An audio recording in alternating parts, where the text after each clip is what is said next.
Ladies and gentlemen, welcome to Open Science Collaboration and Knowledge Dissemination Panel.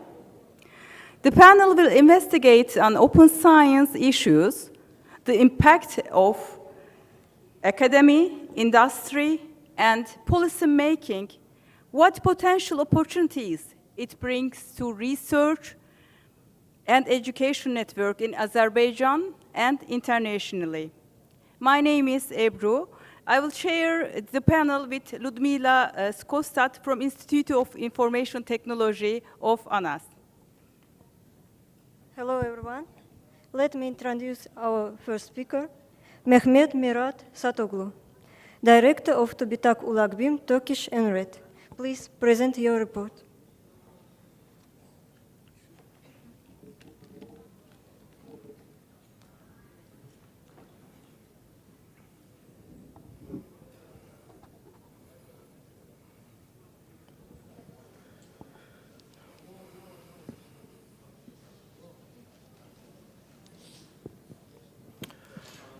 Hello everybody, merhaba. It's a pleasure to be here with you, and even though it's my first time here in Baku,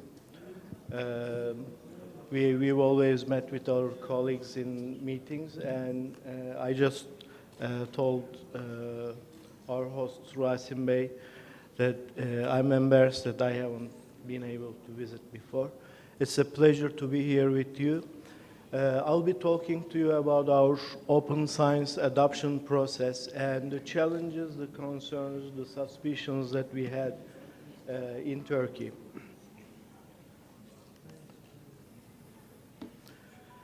As you know, one of the earliest collective statements on open science was 20 years ago, Budapest Open Access Initiative.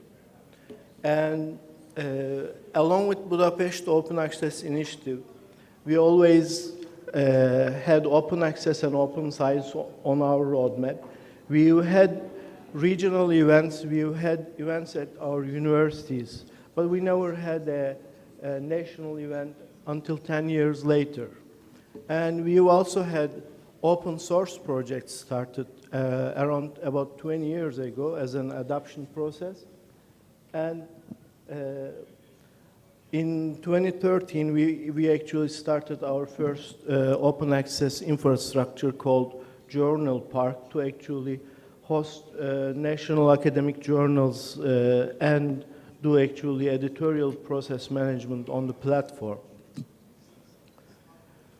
With 2014, we became a member of Scope 3. Scope 3 is coordinated by CERN. It's called Sponsoring Consortium of Open Access Publishing in Particle Physics. And now we are actually continuing our membership with Scope 3, and we are also a member of Scope 3 for Books initiative. Over 27, maybe nearly 30 books right now on high energy physics is open access as part of Scope 3 initiative. And over 90% of publications in higher energy physics is also open access. And it's one of the role models in open access transition, actually, for us.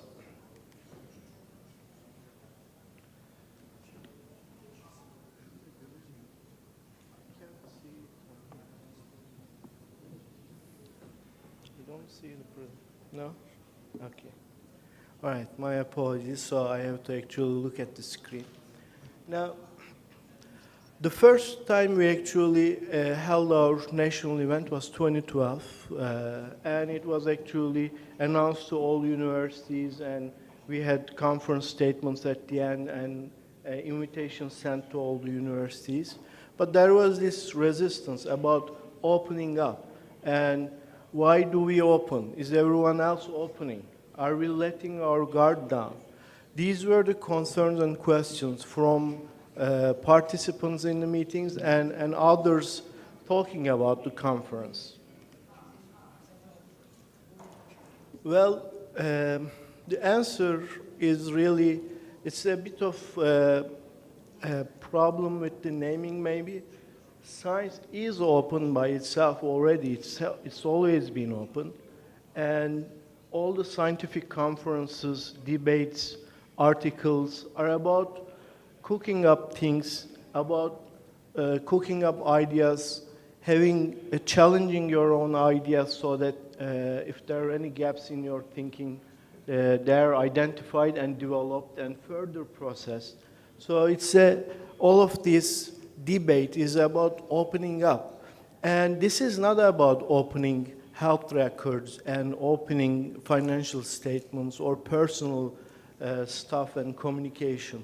So science is already open, and when we do open science, we actually want to make sure that we can take advantage of technology so that science really can become more open, accessible, and shareable.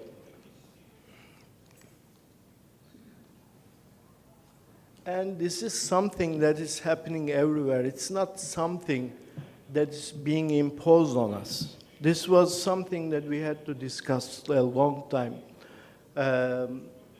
It is implied that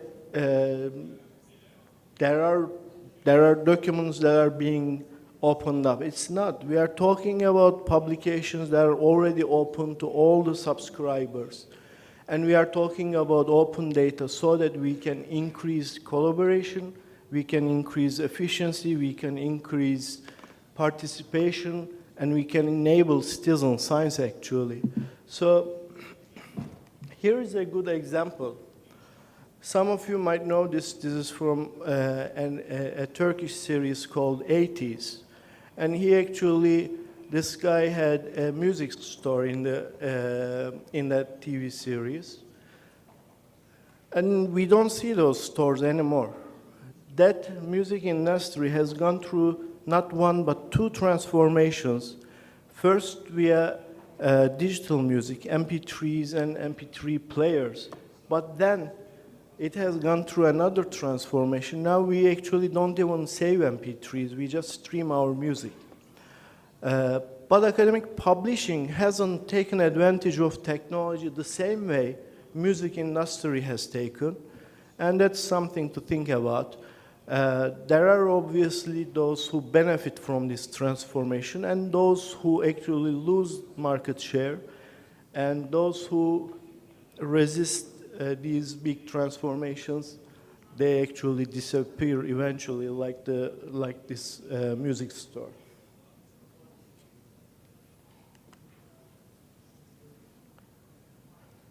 So the other question, okay, we open, but then who is paying the costs of opening up? This is something that is that doesn't have an easy answer actually. And all of us are going through the same discussions. How much to pay, who to pay.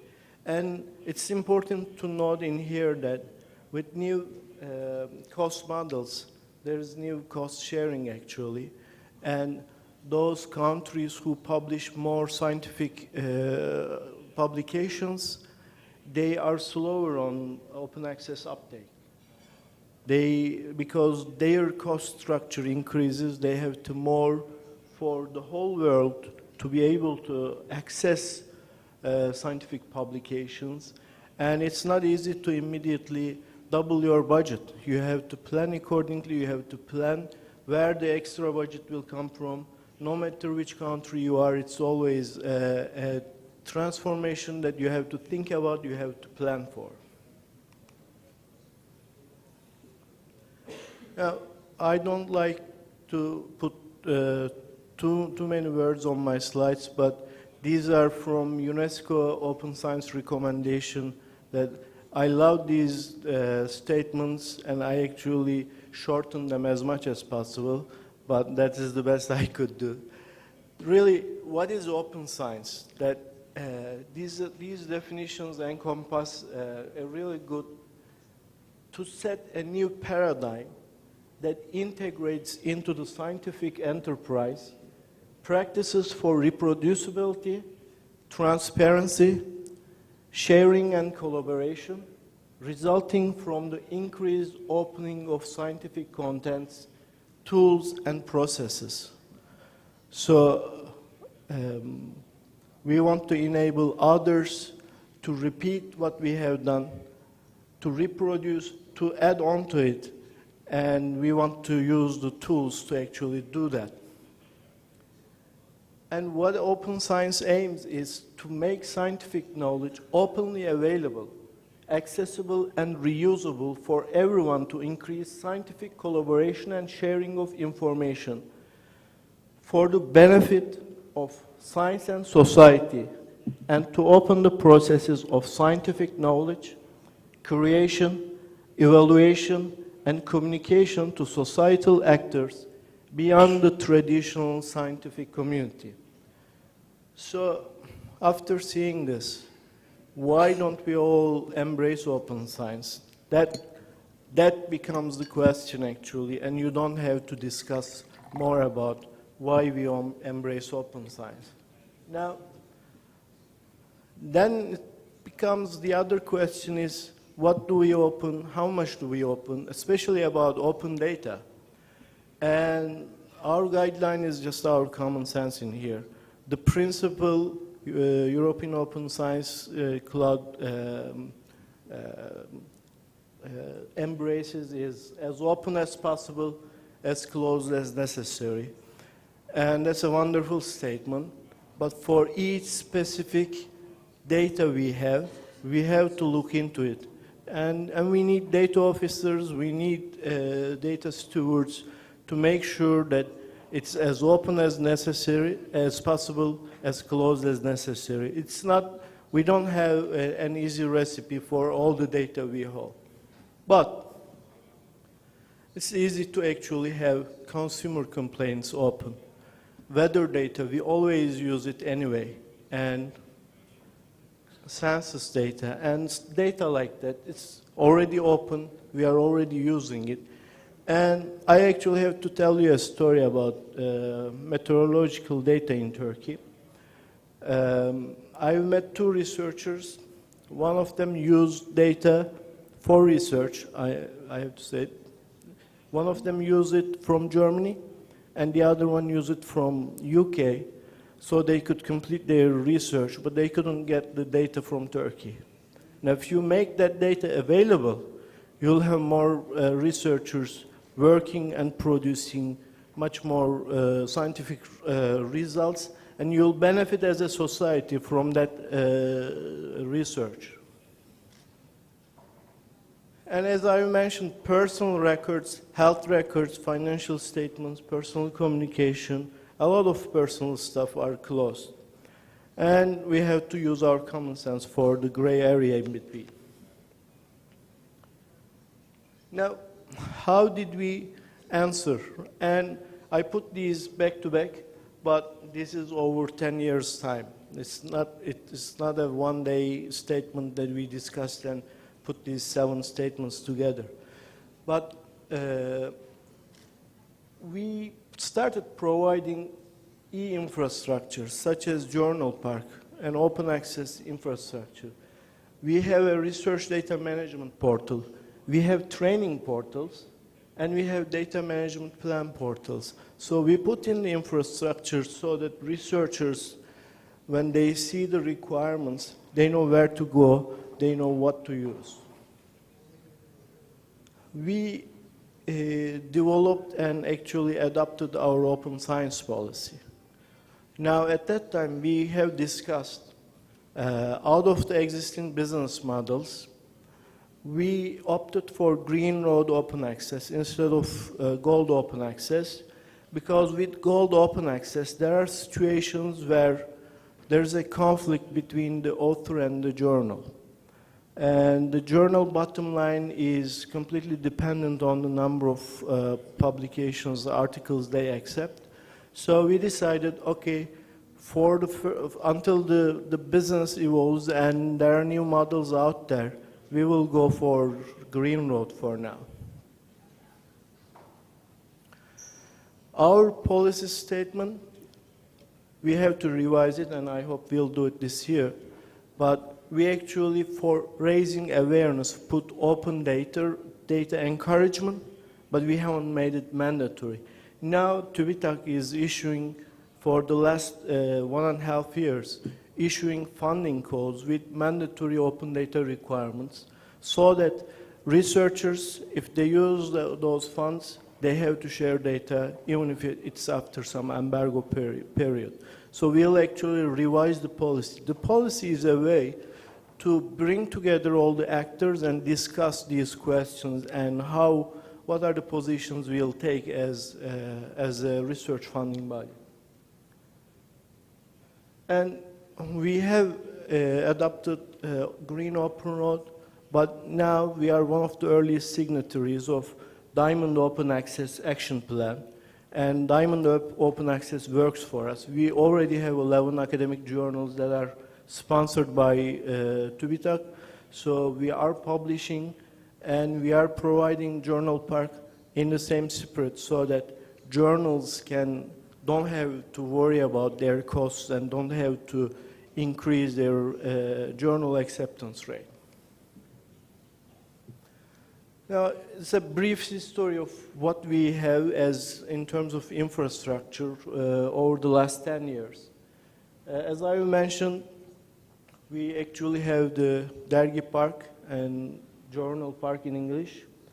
We have a harvester that is very similar to OpenAir. It's the same software actually, and it's harvesting nearly 200 universities in Turkey, and with more than 2 million articles harvested in the same platform.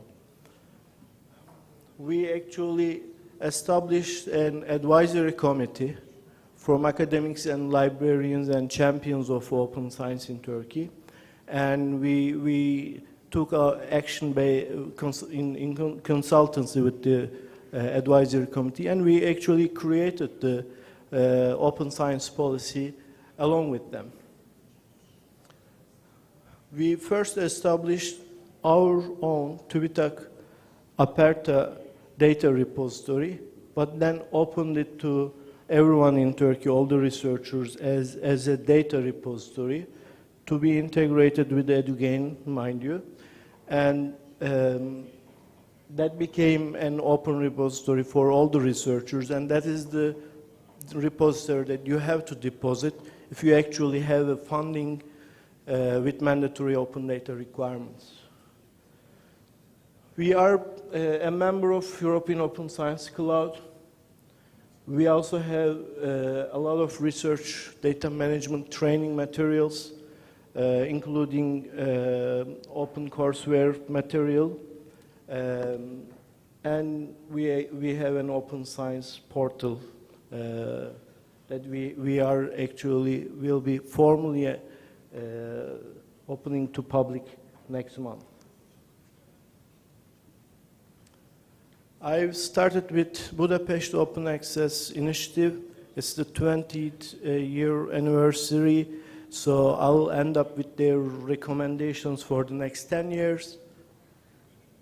Host open access research on open infrastructure as much as possible, so that we don't have our research behind walled gardens.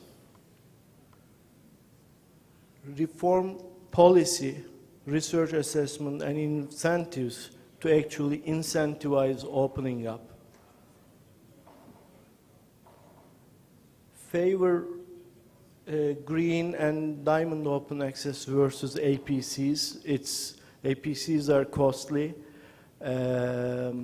and you often fall into that conflict of interest. So Green Road and Diamond Open Access journals are preferable over APCs.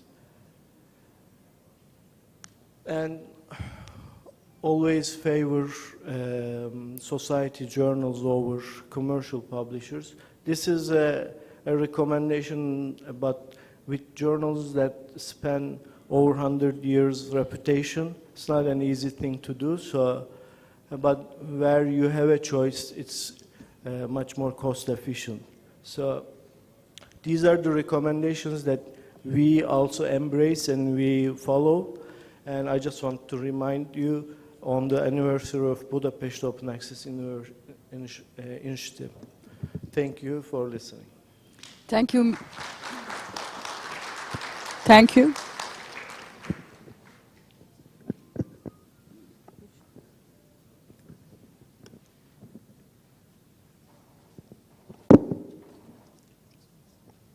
Hello. Thank you, Mr. Satoglu. It was very inspiring presentation. Would you like to take questions after or now? Any question, please? So I would like to ask the first question.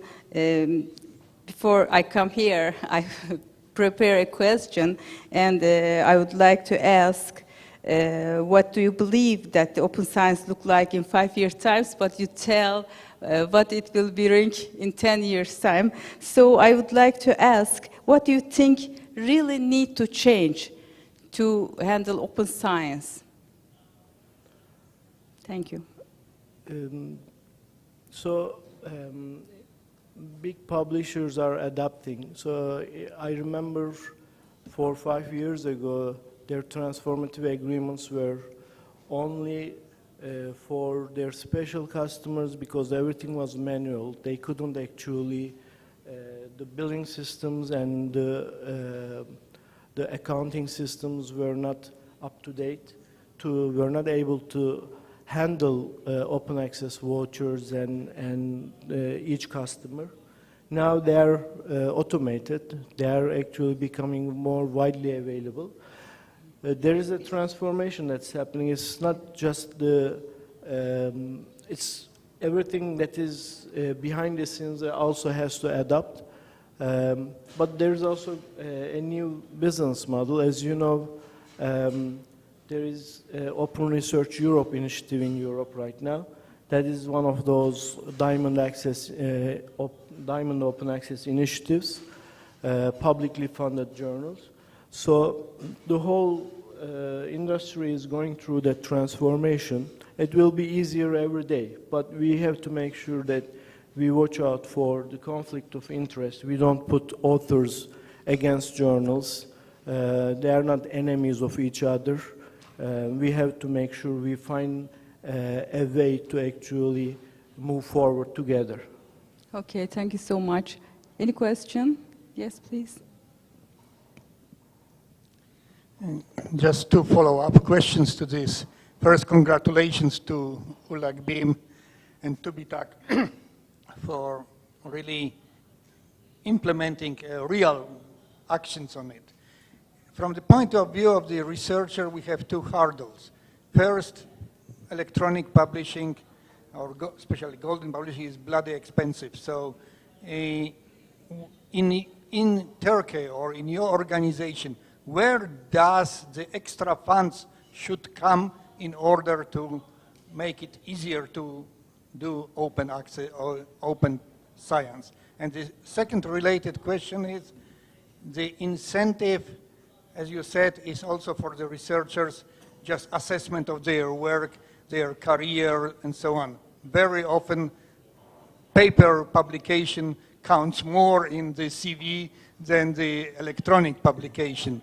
Again, what is your solution to it? How can you change the evaluation system in Turkey in order to take into account the equally, let's say, good publications, electronic and paper ones? Right. Thank you. In terms of additional funds, as I mentioned, it's always difficult, hard to find. Right now, researchers can pay out of their projects, actually. And we are looking into these transformative agreements. Until this year, we never had one because we always had to put in additional money, and with exchange rate fluctuations, we never had the opportunity. But this year is another opportunity that we are looking into it for renewals, actually, and it might be possible. Regarding paper, printed papers versus electronic papers,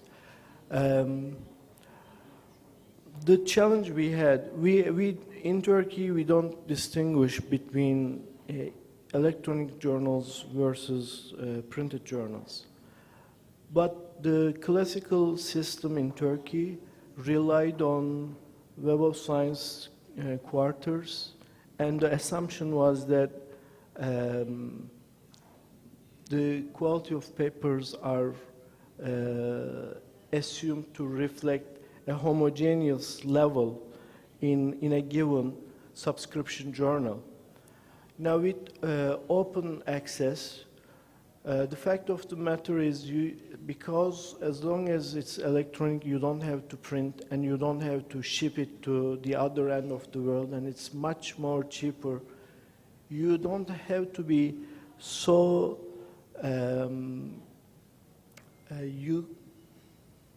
let's say journals can actually increase their acceptance rates because it doesn't cost them like before. And that has an immediate effect that the article quality is not homogeneous in a given journal in the new world. And that actually has to be addressed. And this is in line with DORA declaration on research assessment, that instead of making assumptions on journals, and there are differences between disciplines, you know, there are higher impact factor disciplines versus lower impact factor. Long tail of science never get to enjoy high impact factor, but who is to say their research is less valuable?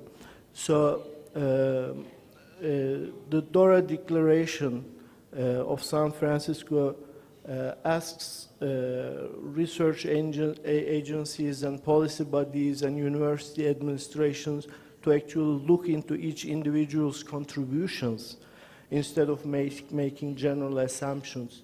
And I believe this is very suitable with open access environment, rather than making assumptions based on journal name, journal title, journal publisher.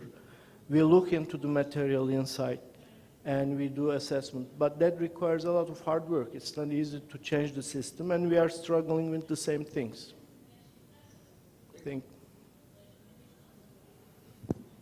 Thank you so much. Thank you. Thank you for your presentation.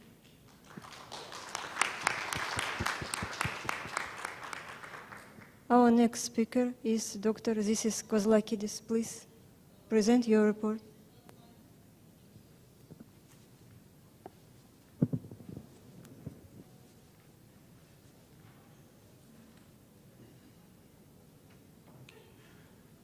Thank you. I'll just give a brief introduction because some of you know me under different hats. So I'm in the World Health Organization, I'm the head of laboratory services and biobanking at the International Agency for Research on Cancer. For the Life Sciences Economic Alliance, as the part of the Belt and Road Initiative, I'm the vice president. And for Eosc, I'm the co-chair of the Upskilling Countries Task Force. So I'll talk with you under the Eosc angle, but I would be more than happy to have a discussion on many different dimensions later and tomorrow. So I'm just going to talk from an intergovernmental perspective because that is really my expertise. Let's see. Yeah. So one of the questions that we always face is, how do you prioritize open access? Is it a nice thing to have? Is it an essential component? And on behalf or from the perspective of the European Commission, it is a very high priority component. Even though it's not become mandatory, that's the direction of travel. That's the anticipation that in years to come, open access will be the norm and will allow science to grow. Why? Because when we share our knowledge, our data, then research progresses faster. And that's really the simplest argument that we can give. And we don't need to go very far in the past for examples. Just our ability to share information about the pandemic allowed us to create diagnostics faster than ever before, vaccines faster than ever before, and so on. So what are the key elements in terms of open access from the European Commission perspective? So open access will improve the quality, the efficiency, the responsiveness of research. It's not just something that we do because it's best practice. There is a lot of understanding as to why we have to follow this road. And one of the major items is that when the data is available as early as possible, it helps diffuse that knowledge that we acquire. So it's not just simply that we put something up there. It helps to diffuse that knowledge to other actors, and often in ways that we cannot entirely predict. The growth of science in most fields is not actually strictly linear, and open science will allow this non-linearity non-linearity for growth. So it is collaborative work. It is for the open and timely sharing of results. And that's a key point. So open access is not that I will put my data up on the cloud 10 years from now. I'm putting it almost as it happens, in near real time, I suppose.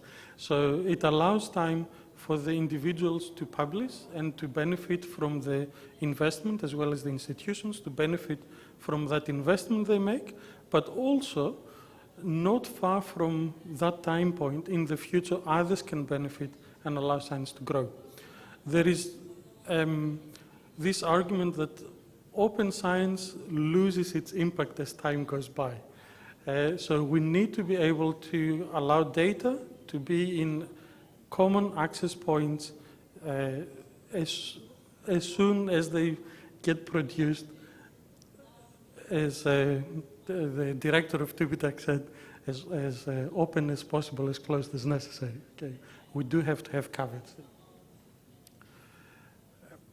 So you can see there some of the benefits that this open access brings. So mostly where we see the impact is in interdisciplinary projects, especially in projects where the funding might not be necessarily there to allow for additional validation or overlapping scientific fields to progress. Then they can get access of such results and allow science to progress. And of course, from the European Commission perspective, open science will facilitate this emergence of the citizen scientist. So under Horizon Europe, there is an open science policy. I'm not going to read all of it, but I'm more than happy to share the slides, by the way. They have a lot of information. And the policy can be summarized in the following bullet points. Of course, they have been shortened. There is a lot more text that goes with it. But I want to highlight the last bullet point, which is the creation of open science platforms. It's not good enough to say that we have to do open science. We have to provide the tools that facilitate this open science environment. And Eosc is one of these platforms. So what is the view in terms of Eosc? Eosc is the ecosystem where a lot of the data will reside. And if you add the European research infrastructures as a component, then you have this Eosc ecosystem. So you have structures, infrastructures, like imaging infrastructure, translational medicine infrastructure that are pan-EU. And also you have the platform where the data that comes out of this infrastructure can be deposited. And that becomes this Eosc ecosystem. So what is the idea? The idea is that we simply move from siloed pursuit of science into something that's more connected. In a perfect world, it might be a lot more connected than it will become, but at least it facilitates all these connections. Even if we just address one point, which is findability of scientific pursuit, that will save us a lot of funding expenditure because duplication will be avoided. So what are the aims? So there are a number of aims from the Eosc, and you can see them summarized. Again, this is just the top line view. But the most important aim is to actually allow this networking and communication. And Eosc already has a pool, or 13 pools, of experts that represent over 400 volunteers that contribute and provide information how this open access environment can take place in different disciplines, and also bring to the table different tools that have come as a result of funding by the European Commission. Okay, so we have all these tools, we have all this environment. How does anyone know about this? And this is where we come to these tripartite collaborations. So we have to bring the key actors together into a single event or multiple single events that will be repeated over the years and allow them to exchange information. And you can see we have the Eosc Association on the one side and the member states and associated countries on the other, together with the European Commission. So there are a number of these tripartite events planned already. So this is not something that we will plan long into the future. This is already happening because the needs for each country are different. So we need to approach it as a country-by-country perspective until we harmonize them onto the same level. And this is just the tripartite meetings that have been planned for the near future. Obviously, within the next year, there will be tripartite events on all of the Eosc members. So another graph to just show you how the partnership works. You can see there are all the different components on the far right, and it contributes to three main areas that are on the left side. One is the policies and investments in terms of the funding bodies. So the European Commission will look towards Eosc for advice when it comes to funding the next set of, say, for example, artificial intelligence grants that will come into the next cycle.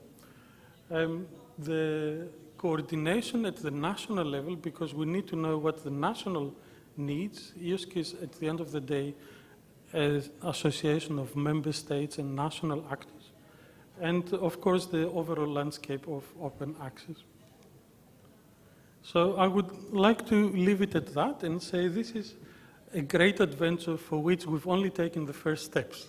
So we don't have the solutions for everything. In fact, it might be interesting to have a similar meeting in 2 or 3 years' time and have a review of how these tripartite events and the different implementations within the different countries have gone. Because probably then we'll start having patterns of what is a common need and what is a need that is specific to different scientific fields. As I said, more than happy to answer any questions. Thank you very much for your attention. Thank you so much. May I ask the first question then? I know you have many hats in your... So do you think we are prepared for the pandemic or any future challenges? Thank you. That's an interesting question. For the pandemic, we've been discussing actually for quite a long time at the European level before it took place. So I remember we've had meetings for preparedness from 2012, after the bird flu and swine flu outbreaks. So I would say we were as prepared as we could have been. Yes, there is always room for improvement. But what it has shown is the need for the digital connectedness. So during the pandemic, our need to exchange data has grown 400%. And that's just a conservative estimate. So we access information digitally at least 4 times as often as we did before the pandemic. And I don't think we'll go to the pre-pandemic levels. We'll continue to access the information with the same intensity. So we have to find ways of allowing for this information to be, at least in healthcare, to be findable and accessible and interpretable, all these FAIR principles. Yes, thank you. Any question, please?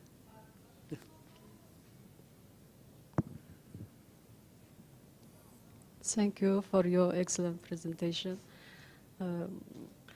In one of your slides, there was about federated infrastructure.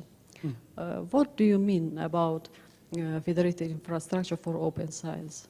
How do you achieve federation in open science? Thank you very much. Thank you. So the European Commission has funded about 23, I think it's 23 in the latest count, pan-European scientific infrastructures. So these are infrastructures that provide common platforms for very high-end equipment. So for example, CERN would be one of those, but they cover every aspect of scientific research. So we have for meteorology, for healthcare, 3 for healthcare, 1 for translational research, 1 for biomolecular research, 1 for clinical trials. And each one of them is producing data that is contributed by the national nodes. So somebody from Germany, for example, will access those common equipment, and then the data will be deposited in a data holding area that is specific to this infrastructure. So one of the aims for Eosc is to allow these things to be connected, because solutions can be driven by connected fields. For example, one of the very common uses of meteorological models was in predicting the COVID pandemic waves, because we can deal with big data in the weather system and then transpose a lot of the mathematical models onto healthcare if we know the constants that we need to take care of. So if we allow these to be connected in terms of the research infrastructures, already we provide an open access to quite a big volume of data. Thank you so much. Our next speaker. Thank you. Oh, there is another one there. Oh, sorry. Okay. Can I take another? Yes. Okay. Thank you very much for your presentation.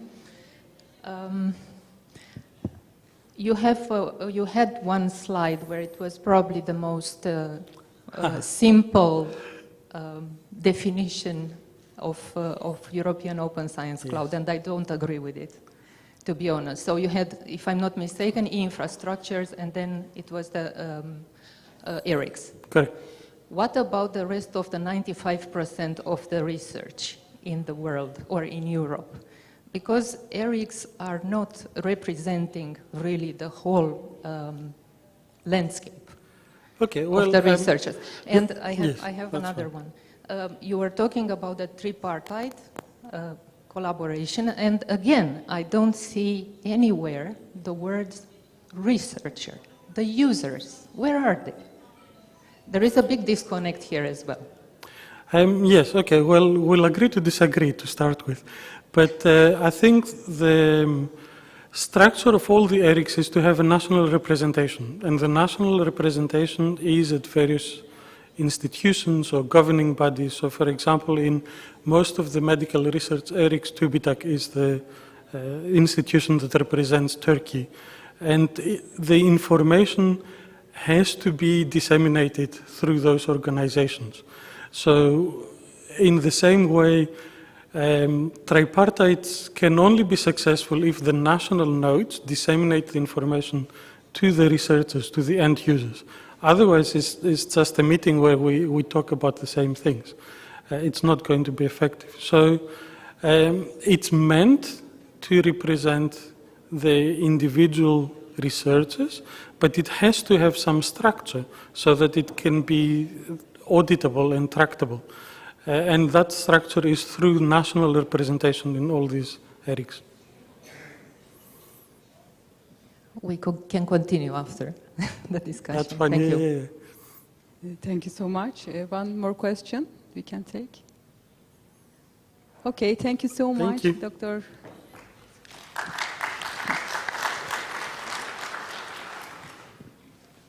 Thank you.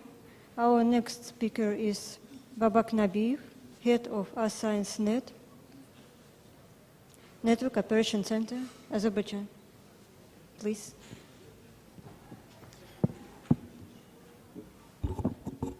Hello.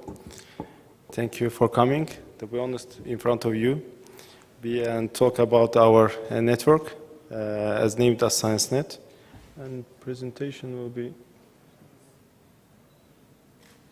Who will? Okay. Next slide. That's actually that I want to say that is we are working on this AScienceNet actually network. To be honest, one of the directors, Rashid Alakbarov, and is my deputy head of the center, Tural Mustafayev. Next. Next slide. Where is? Oh, okay. Thank you. Okay, it's this next one. It's actually I know that we are off that schedule. That on that case, I will briefly give information. For our guests, actually, it's information about Azerbaijan, how's the population. When we are starting about the communication, as you see that 1881. And radio broadcasting 1926, TV broadcasting 1956, and internet access 1991. It's I will give information about that. Azerbaijan satellite the first time that being 2013, and we have a professional holiday of communication information technology workers in Azerbaijan. Actually, that's national network infrastructure of the internet, how it's going. That you see that on the left side in the Soviet Union period is starting on 1918, and the other side you see that after the independence of Azerbaijan, that's AScienceNet is established, and internet access first time from starting from Academy of Science. In 1991, and the first website in Azerbaijan, actually that it's named www.ab.az in the 1995. Actually, this did by our the Academy of Science and Institute of Information Technology, which ones that we are working under the Institute of Information Technology. And international support, as you see, that first time to deploy internet in Azerbaijan, it's, I said that 1991, it's the Turksat and BP company together that did it for Azerbaijan. It's under the project, and the next time is a NATO Virtual Silk Road project, and so now present is the joint support and under the AP Connect as our main, actually the providers. Which ones we are using the network of these providers to reach the users and our organizations, institutes and universities in Azerbaijan. We have actually we have a partner as named AZERNet. Stage of the development of the internet in Azerbaijan, actually, that as you see that, as I said, Now it's on the gigabit, actually, that with support of Jant under the project AP Connect. And actually we have the goals to going to terabits, from gigabits to terabits per second. Actually, introduction that about general information about the ScienceNet. The ScienceNet supporting that mostly that institutes and organizations and the regional centers under the Academy of Science. We are giving that a lot of services. Firstly, there's internet as known for. Actually, that another services as named, as you see that. I will show another slide about the services. This general capacity that of a ScienceNet for now is internet speed 3.5 gigabits per second connection. Actually, we have a data connection under the Jant network, and part of the users they're using that network. It's Institute of Physics, a part of the CERN network, and they are doing together and calculating some research under some projects. They are connected via ScienceNet to that network. And as you see that we have the information about that, how many universities and institutes connected to the ScienceNet network. And that's general information, what's the situation in Azerbaijan. That's about the universities, schools, and institutes. As you see that research institute in Azerbaijan, 157, as known that sometimes they are closing, sometimes they are opening, that numbers are changed every time. Universities, as you see, 50, that's, and as you see, the 12 branches of that universities, and schools, a lot of schools in Azerbaijan. That, as you see, that situation of the connection, Institute of Organization and Regional Division of ANAS is connected as 81%, and university connected is 34%. Mostly they are not connected to the ScienceNet network and AZDNet. Statistics and Research Institute in Azerbaijan, as I said, 157. From that only that connected only these institutes and this which institutes under the Academy of Science, which ones can we have a chance to reach. And this is a list of the institutes, organizations, regional divisions, which ones we are giving the service, and which ones is green ones is the connected ones, and red ones we are not have a chance to connect them to our network. And as you see that statistics about universities, after that we held in Baku event, and we are invite Maria Minarikova, the first project manager of DAP Connect. And under that event, we are signed MOU with AZDNet. As I said, that's our partner, Azerbaijan Education Network. After that, we are starting collaboration, and as you see, 21 universities are connected to our network with AZDNet and have a rich GEAN services. That's a list of that universities, which ones to connect to our network. And general information about there, as you see that GEAN services on the list, and our own services, which ones we given to our users. And as you see that EDROM, again, hosting services for web resources, the cloud computing, e-library, email, that Lola, that's actually that we actually that held a Lola concert in Azerbaijan. As you see, that is from that Europe side is Estonia, and from our side is a Baku Music Academy. There 2 times that have a concert, and one time as a master class for that, actually the musicians. Actually, as another services, multimedia gallery, that's, as you understand, that on the events, on other kind of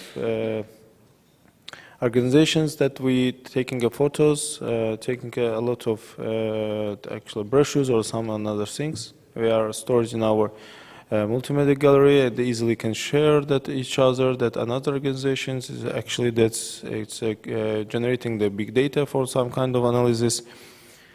And network monitoring as a information security, it's a firewall or some signing securities, IP telephony, video conference system, etc.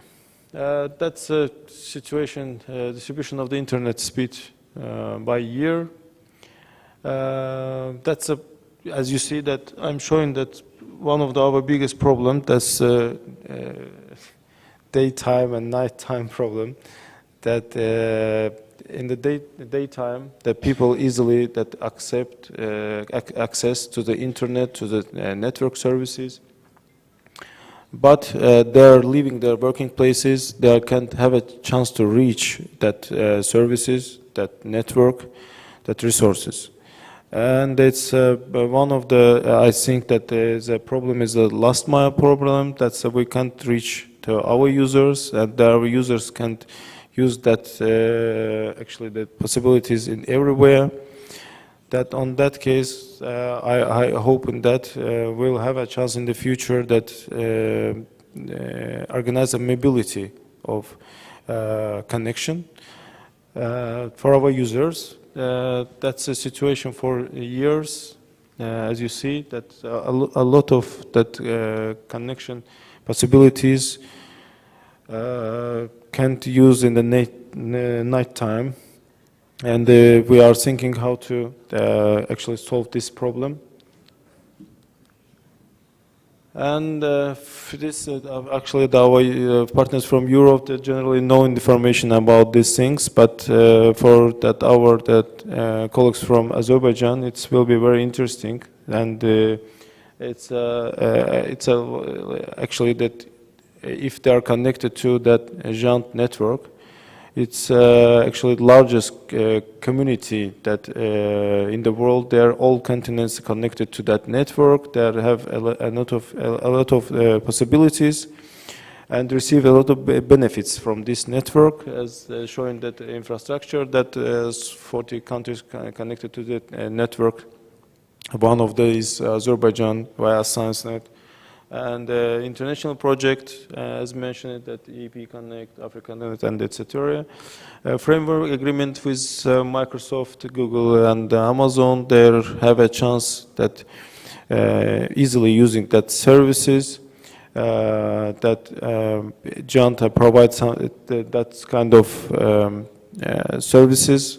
And as we in Azerbaijan, that mostly that universities and schools using the Microsoft services, and it's paying a lot of money for them. And if you be a part of that community, they easily get the discounts, and another services easily have access, and it's sustainable that connection. And research education interactions that all of the world that there have, you know, that problem that you need proof your articles. You need a raw data to analyze and giving that calculating data and showing that your model is the best. On that case, access to raw data is very hard sometimes.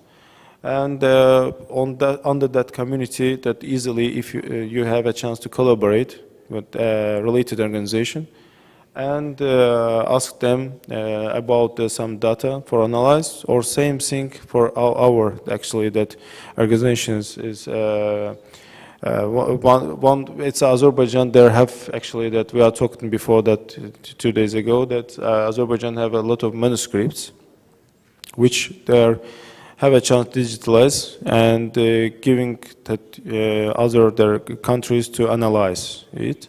It's one of the reasons how can use it. And for this, all of these things, actually that we need a good connection, stable connection with high speed, and this community giving that for users this kind of services. And there you can create a virtual teams for research easily, that you have a chance to study in Europe and other kind of benefits they're giving, that that connection to community, be a part of this community. Trust identity for students and education, actually that every time when you are traveling, you need internet access, and the room that mostly giving that chance to you, directly access without any permission. And edugain services, it's actually that past week they announced that ScienceNet be officially connected to edugain, and we have a chance now that giving that services our users too. Thank you very much. Thank you. Thank you so much. Any questions, please? I think there's the question. If you have a question, maybe you can take the break.